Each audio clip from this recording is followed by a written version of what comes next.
Páska Ultra Hold, kterou zde vidíte, je ta páska, kterou nabízíme a je to pravděpodobně páska s tou nejsilnější adhezí, kterou máme.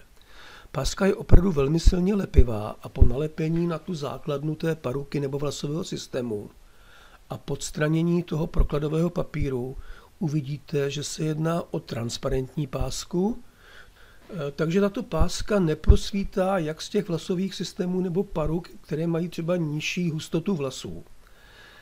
Páska se velmi obtížně odstraňuje. Ona není v podstatě vhodná pro některé vlasové systémy, které jsou opravdu tenké, jako je Ultraskin anebo Novaskin a podobně. Je to spíš hodné pro ty systémy, jako je Austrálie nebo Hollywood, které mají takovou tu pevnější základnu a ten zesílený okraj. Tuto pásku bych doporučoval použít v kombinaci s další páskou, která se jmenuje Transpore, což je podkladová páska, která vlastně zmírní tu adhezi, která potom je vyvíjena na tu základnu těch paruk nebo vlasových systémů. Video, jak se to dělá, najdete potom u té pásky Transpore.